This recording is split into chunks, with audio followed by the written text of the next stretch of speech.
बोली श्री सद्गुरु महाराज जी की जय। सच्चे दरबार की जय। उमापति महादेव की जय। श्री कृष्ण बलदेव की जय। प्रिय भगवत प्रेमियों, हमेशा की तरह आज भी सत्संग सभा में आपका हार्दिक स्वागत है, अभिनंदन है।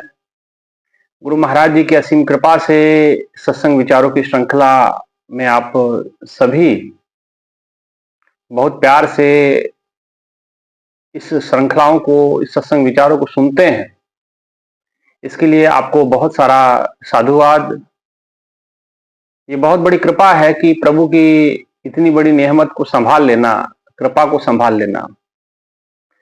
अन्यथा इस भक्ति पथ पे जब गुरु महाराज जी ने ज्ञान दिया तो ज्ञान देते सार हमारे साथ एक दायित्व जुड़ जाता है।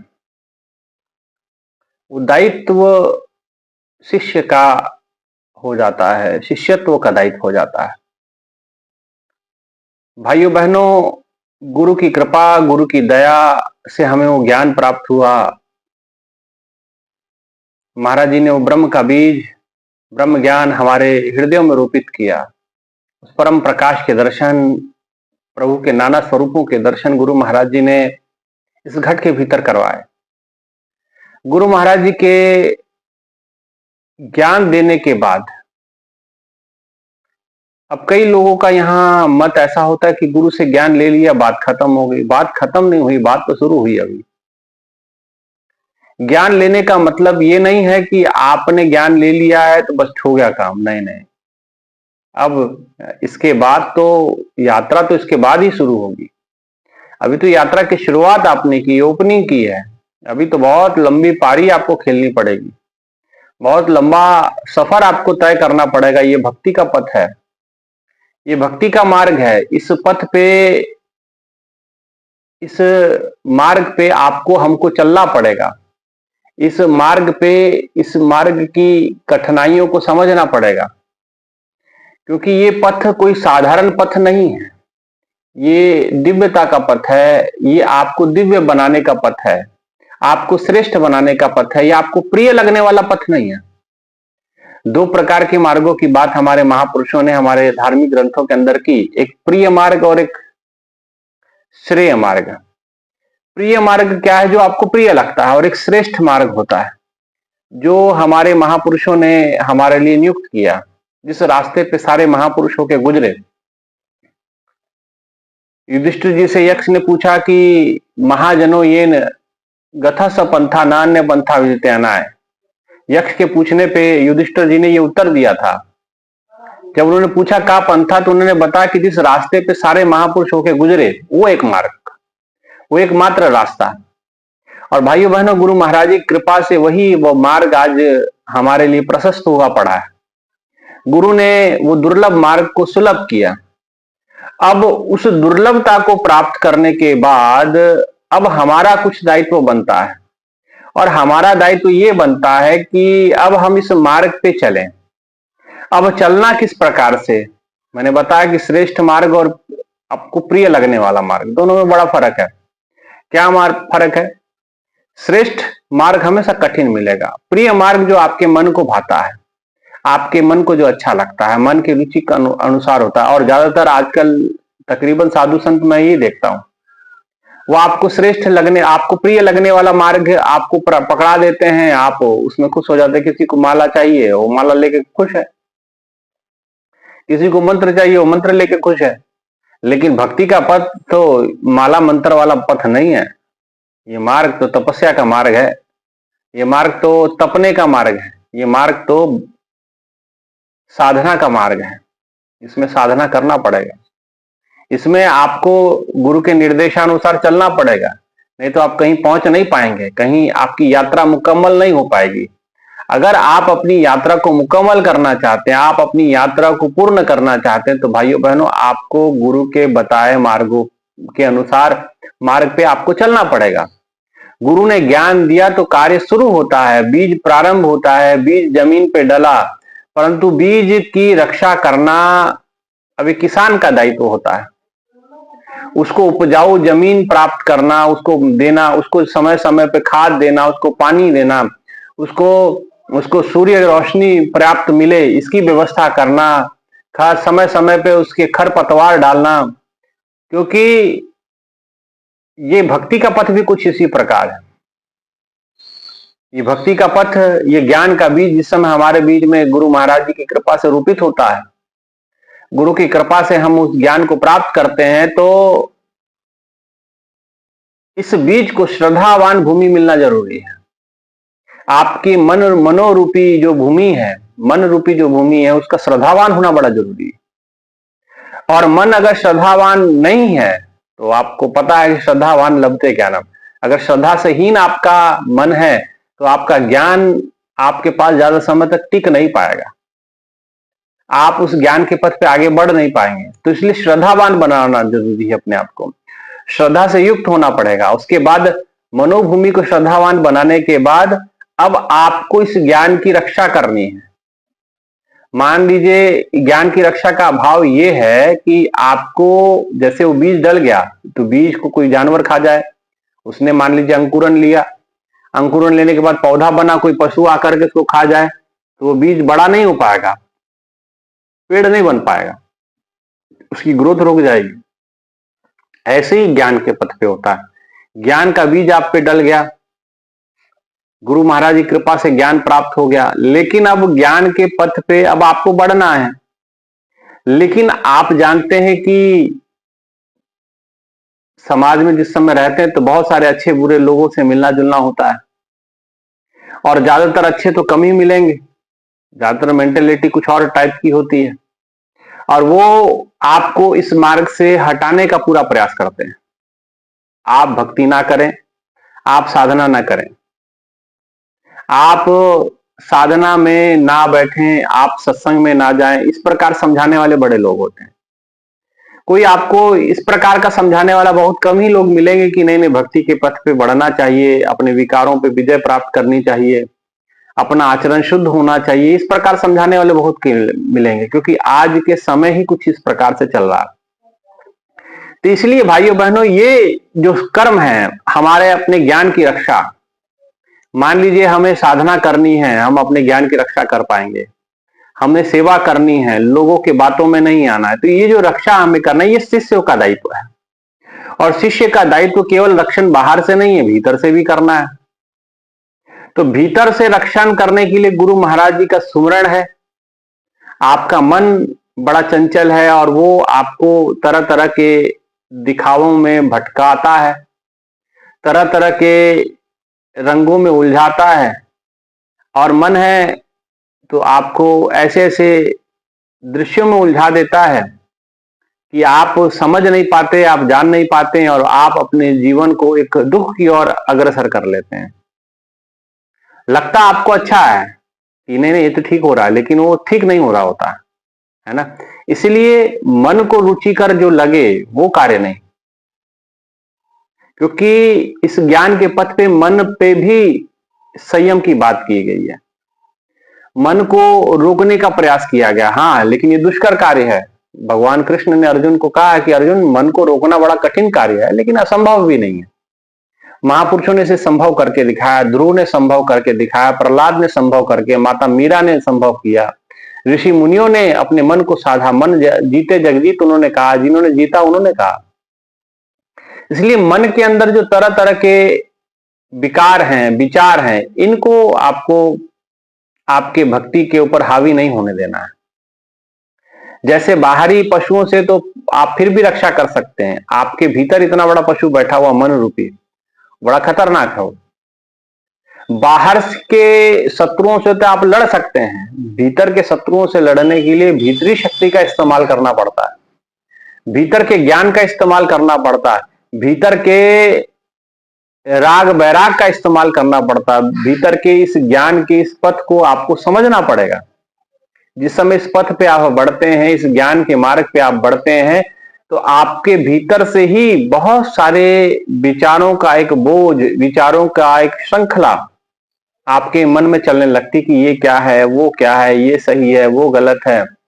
क्योंकि आज तक आप बाहरी दुनिया में जी रहे थे तो बाहर से ही आपका मन जुड़ा हुआ था, लेकिन गुरु महाराज जी की कृपा से आपको भीतर का ज्ञान मिलता है, भीतर का रास्ता मिलता है। तो भीतर का रास्ता आपके लिए एक अनजान रास्ता है, जिस रास्ते पे आप गुजर रहे हैं। अब ये अनजाना रास्ता है, अब इस रास्ते की पता खबर नहीं है, इस रास्ते पे बढ़ना कैसे ये हमें पता नहीं है। तो इसीलिए गुरु का मार्गदर्शन, सत्संग की आवश्यकता हमें पड़ती है।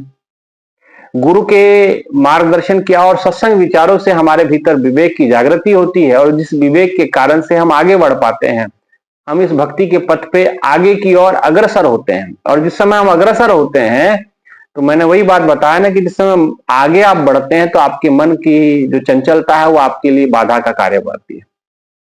आंखें बाहर देखी जब से जन्म हुआ है, अंदर देखने की आदत नहीं है। कानों ने बाहर सुना है, मुख ने बाहर के रस प्राप्त किए हैं, तो सब चीजें आपको बाहर की ओर लेके जाती हैं, लेकिन आपका ये गुरु महाराज जी का ज्ञान आपको भीतर की ओर लेके जाता है। ये ब्रह्म ज्ञान आपको भीतर की ओर ले जाता है, और इसीलिए फिर वहां कसमकस होती है कि बाहर जाए कि भीतर जाए, बाहर का रास्ता देखें कि अंदर का रास्ता देखें, बाहर सफर करें कि आंतरिक जगत की असीम शांति को, ब्रह्म ज्ञान को के द्वारा जो प्राप्त होती है उसको प्राप्त करें। हम उस ज्ञान के भीतर के उस पथ को हम प्राप्त करें कि बाहर की दिखावे वाली दुनिया में हम जाएं। तो हमारे सामने चुनाव करना होता है, हमारे सामने चुनाव की प्रक्रिया आती है। तो चुनाव की प्रक्रिया में जैसे बाहर इलेक्शन आते हैं, चुनाव आते हैं, तो आप क्या करते हैं? आप जिस समय बाहर इलेक्शन आते हैं, चुनाव आते हैं, तो आप चुनते हैं किसी मेंबर को, जिसको भी आपको अच्छा लगता है, जो भी आपके कार्य काम करते हैं, ऐसे व्यक्ति को आप चुनते हैं, सिलेक्ट करते हैं, वो संसद पहुंचते हैं, है ना। तो उसी प्रकार से जिस समय हमारे सामने, भक्त के सामने भी चयन आता है, चुनाव आता है। अब चुनाव आता है तो चुनाव आने के बाद आपके जीवन में, आपके सामने फिर वो परीक्षा का समय है। आपको चुनना है कि आप क्या चुनते हैं। आप ईश्वर चुनते हैं कि आपकी रुचिकर लगने वाला विषय आप चुनते हैं। अब इस पे आपको डिसीजन लेना है। भगवान वहां मौन हो जाते हैं और ये परीक्षा का समय होता है। और यही बात कही जाती, गुरु महाराज जी ये बात कहते थे। महाराज जी से किसी ने कहा, और ये चंचलता के बारे में बात चली, तो महाराज जी से एक व्यक्ति मिले और महाराज जी कहने लगे, महाराज जी आप जो है बहुत परीक्षा लेते हैं, बहुत कठिन परीक्षाओं से गुजारते हैं भक्तों को, शिष्यों को। महाराज जी ने कहा, हम कोई परीक्षा नहीं लेते हैं, हम जितना पढ़ाते हैं उतना ही परीक्षा लेते हैं। जिस योग्य आप हैं उसी योग्य आपकी परीक्षा होगी, है ना। इसीलिए अब आपको स्वयं चयन करना होता है, स्वयं आपको निर्धारण करना होता है कि आप भक्ति के पथ पे बढ़ें और चुनाव की प्रक्रिया में विवेक का इस्तेमाल करें। अब जैसे भगवान कृष्ण और अर्जुन और दुर्योधन, अब दोनों भगवान से मिलने पहुंचे। भगवान ने कहा था, जो सर्वप्रथम मेरे पास पहुंचेगा, जिसपे नजर मेरी पड़ेगी, वो जो मांगेगा उसे हम देंगे।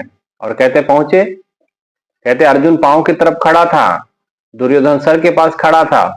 भगवान ने आंखें खोली, नजर अर्जुन पे पड़ी, अर्जुन को कहा कि आप मांगे, क्या मांगते हैं।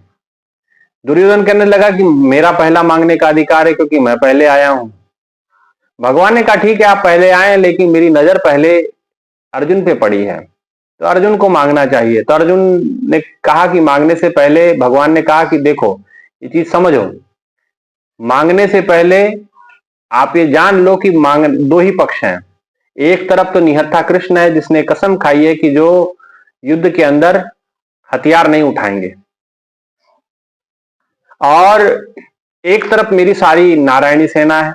तो आप मांग ले जिसको मांगना है। एक तरफ मैं हूं, एक तरफ सारी सेना है। तो युद्ध में सेना की आवश्यकता होती है, जैसा कि बुद्धि के स्तर पे अगर हम सोचें तो। लेकिन उन्होंने विवेक के आधार पे ये डिसीजन लिया, विवेक के आधार पे वो निर्णय लिया, और विवेक के आधार पे उन्होंने निर्णय ऐसा लिया कि भाई हम जो है कि क्या सोचते हैं, आज तक आपने क्या सीखा है, आपका ज्ञान, आपका विवेक क्या कहता है, उस आधार पे आपको निर्णय लेना होता है। अगर आपके बुद्धि में संसार की वस्तुएं हैं तो फिर आपके निर्णय उसी आपको प्रभावित करेंगे।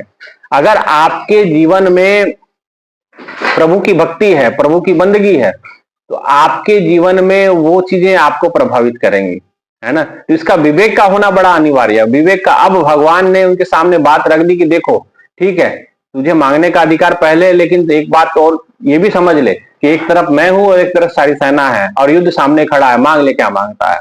भगवान ने जब ऐसा कहा तो आंखें बंद करके उन्होंने कहा कि प्रभु मुझे तो आप ही चाहिए।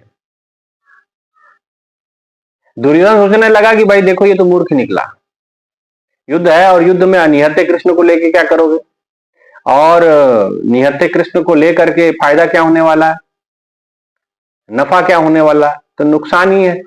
सारी सेना मुझे मिल गई तो मेरे लिए तो कहने झूठ मूठ में फॉर्मेलिटी में कहता है कि देखो आज तक मैंने, मेरे भाई ने मुझसे आप कुछ मांगा नहीं है और आज मेरे सामने उन्होंने मांगा है तो मेरा भी दायित्व बनता है कि ठीक है आप कृष्ण उनके पक्ष में रहिए, सारी सेना मुझे दे दीजिए, और नारायणी सेना ली।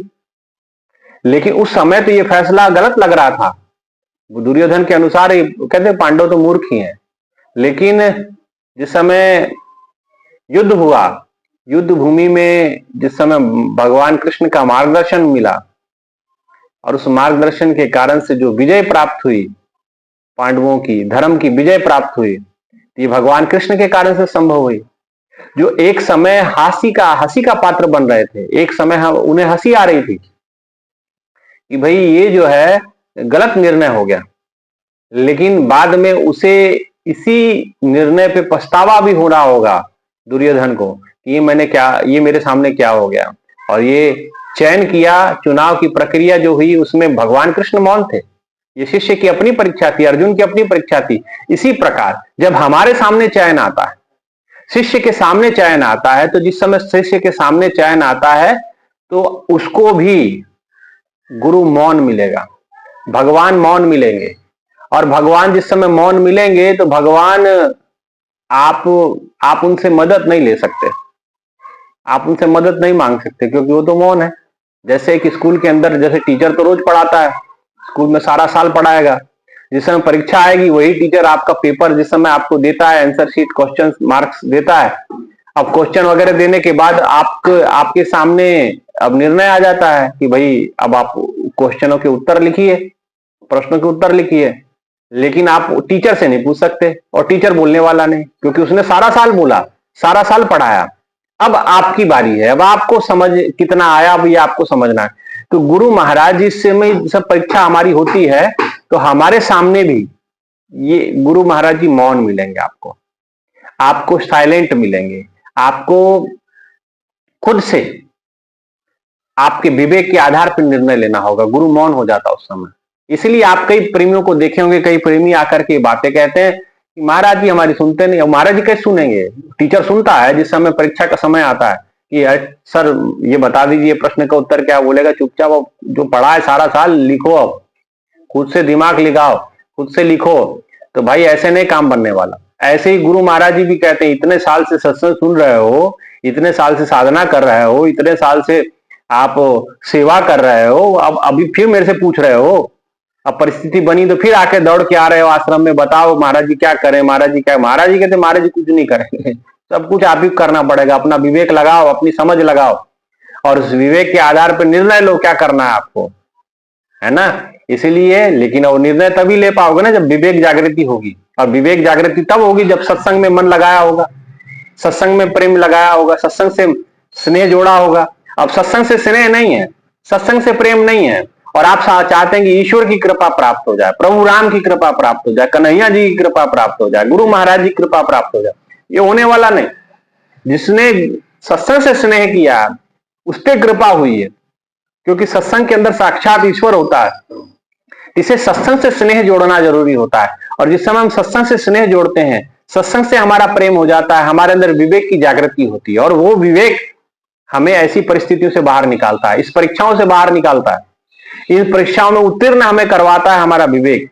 इसलिए महापुरुषों ने कहा सत्संग प्रभु की कृपा होती है, प्रभु का प्रेम होता है, प्रभु का आशीर्वाद होता है, ईश्वर की बहुत बड़ी निहमत होती है, बहुत बड़ी रहमत होती है सत्संग। इसलिए भाइयों बहनों, सत्संग को आप साधारण लेने की आवश्यकता नहीं है। इस सत्संग का प्रभावी था जो अर्जुन इतना बड़ा डिसीजन ले पाया, निर्णय ले पाया कि उसे क्या चयन करना है। उसे चयन सेना करनी है कि कृष्ण करने। एक तरफ भगवान है, एक तरफ साक्षात भगवान खड़े हैं, और दूसरी तरफ सारी सेना खड़ी है ना। और उसका निर्णय बिल्कुल सही साबित हुआ भविष्य में। उस समय गलत लगा, लेकिन भविष्य में बिल्कुल सही हुआ, जहां कृष्ण थे वहीं विजय प्राप्त होगी। इसलिए चुनाव आपके सामने भी आएगा। आप भक्ति के पथ को चुनते हैं कि संसार की विषय वासनाओं को चुनते हैं। संसार के विषय वासना आपको कहां लेके जाएंगे, आप स्वयं समझदार हैं, है ना। उसमें सुख लगता है लेकिन सुख मिलता नहीं है।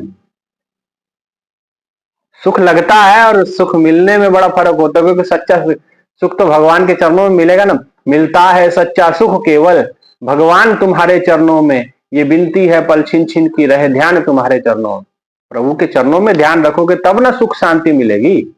आप सोचोगे संसार में सुख, सुख नाही देखे पृक देखे नृत्य नाटे। गुरबानी कहती है कि बहुत नृत्य देखने से, नाटक देख लेने से, आजकल महिलाओं का प्रचलन है ना, बड़ी सीरियल्स देखती हैं। सुख नाही पेखे नृत्य नाटे, बहुत नृत्य देख लेने, डांस देख लेने से, नाच देख लेने से, नाटक देख लेने से, ड्रामे देख लेने से आपको सुख थोड़ी मिलने वाला। सुख नाही बहुदेश कमाए, बहुत कुछ कमा करके आपने रख लिया तो आपको सुख मिलेगा, तो ये भूल के में मत रहना। बड़े बड़े घर बना के रख लिया, आपको लगता है कि आपको सुख मिलेगा, ये घर से सुख नहीं होता है, घर में रहने वालों से सुख होता है। आपकी समझ क्या है, आपकी सोच क्या है, आप कैसे एक दूसरे को डील करते हैं, आप किस प्रकार की आपकी आंतरिक स्थिति है। और वो फिर भी सांसारिक सुख तो उससे मिल सकता है, लेकिन अगर सच्चा सुख चाहिए तो परमात्मा की शरण में तो जाना पड़ेगा। परमात्मा के बिना सच्चा सुख देने वाला कोई नहीं, क्योंकि वो किसी से भेद नहीं रखता, वो किसी से स्वार्थ नहीं रखता, वो जैसे को तैसा है। आप संसार में किसी से स्नेह करते हैं तो उसके पीछे आपका स्वार्थ होता है, आपकी आपकी मंशा कुछ और होती है। बच्चे से स्नेह करते हैं तो आप सोचते हैं कि बुढ़ापे का सहारा बनेगा, तो आपका स्वार्थ पीछे टिका, लेकिन परमात्मा के लिए ये सब नहीं है ना। इसलिए सच्चा सुख चाहिए तो भगवान की शरण में, जो सुख को चाहे सदा तो शरण राम की ले, उस राम की शरण में जाना पड़ेगा, है ना। और अर्जुन ने वही किया, वो शरण में राम के गया, वो शरण में प्रभु के गया। अब जब शरण में प्रभु के जाने के बाद तो देखो उनके जीवन को कैसे मुसीबतों से बाहर निकाला उन्होंने। इतने बड़े भयंकर युद्ध में उन्होंने कैसे उनकी नैया को पार किया, कैसे इस भयंकर युद्ध से उनको विजय योद्धा बना दिया, ये भगवान की कृपा है। इसलिए जिस समय चयन की प्रक्रिया होती है, चुनाव आता है, हमारे सामने परीक्षाएं आती है, गुरु मौन हो जाया करता है, प्रभु मौन हो जाया करते हैं। अब यहाँ आपने आज तक जितना सत्संग सुना है, माने कितना विवेक जागृत हुआ है, अब आपकी परीक्षा है, अब आपको समझना है आपने कितनी साधना की है, की भी है कि बस बैठे ही हैं, ये भी देखना पड़ेगा। ये भी आपको तब समझ आ जाएगी सब चीजें कि आप साधना किए हो कि नहीं किए हो।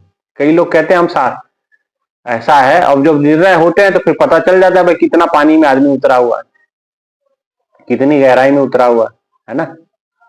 आंखें बंद कर लेना साधना नहीं होती, आंखें बंद करके उस परम प्रकाश में लीन होना साधना कहलाता है। धीरे धीरे हम उसके अंदर लीन होते जाते हैं, अपने विचारों को शून्य करते जाते हैं, है ना। साधना का मतलब ये होता है हमारा सुमरन कितना जबरदस्त तरीके से चलता है, कितने तरीके से हम सुमरन कर पाते हैं, चलते फिरते हम सुमरन कितना करते हैं, और हमारा मन सत्संग विचारों में कितना चिंतन करता है और संसार के विचारों को कितना चिंतन करता है। ये सब चीजें मायने रखती है आपके डिसीजन में, वो सब चीजों का फर्क पड़ता है। कई लोग कहते हैं कोई फर्क नहीं पड़ता, फर्क पड़ता है भाई साहब, बिल्कुल फर्क पड़ता है। आपका सोच समझ आपके निर्णय पे हावी होगा। आपने संसार को सर्वोपरि माना है तो आप जब डिसीजन लेंगे तो संसार हावी होगा और आप सही डिसीजन ले नहीं पाएंगे। इसलिए कुछ लय फकीरां दी मत कोड़े, संतों ने कहा कि कुछ फकीरों की संतों की मत लेना पड़ेगा, समझ लेनी पड़ेगी, तभी आपको ये समझ में आएगा। इसीलिए जिस समय परीक्षा होती है, परीक्षार्थी परीक्षा देते हैं तो शिक्षक जो सारा साल पढ़ा रहे हैं वो मौन हो जाते हैं, वो फिर पेपर देते हैं और चुप होकर के कुर्सी पे बैठते हैं और नकल भी मारने नहीं देते। जो ईमानदार टीचर होते हैं वो नकल नहीं मारने देते।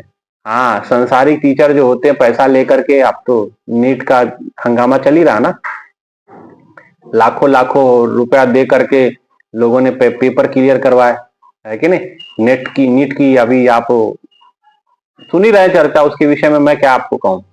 पैसा लेकर के बाहर का शिक्षक, तो जो बाहरी शिक्षक है वो तो ऐसा कर सकता है, लेकिन जो सच्चा गुरु होता है, सच्चे संत होते हैं, वो मौन हो जाते हैं, वो आंखें बंद कर लेते हैं। मैंने कई बार महाराज जी को देखा, महाराज जी के पास कई लोग ऐसे ऐसे परीक्षा प्रश्न लेके गए, महाराज जी हमारे घर में ये चल रहा, हमारे कुछ बोलिए महाराज जी, फोन करते, महाराज जी कुछ बोलते ही नहीं थे आगे, कभी कुछ नहीं बोलते थे। और बात जब जाने के बाद फिर महाराज जी हम लोगों से बात करते थे, मैंने कहा महाराज जी आप उत्तर नहीं दिए उनका, तो महाराज जी कहते थे क्या उत्तर दें उसको, इतने सालों से सत्संग ज्ञान लिया हुआ है, सत्संग सुनता है, सेवा करता है, अभी यही समझ नहीं आया कि क्या करना है, तो क्या उत्तर दिया जाए।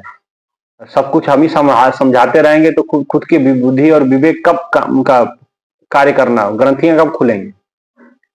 इसीलिए महाराज जी कहते थे कि अपने विवेक का इस्तेमाल करो कोई भी निर्णय लेते समय।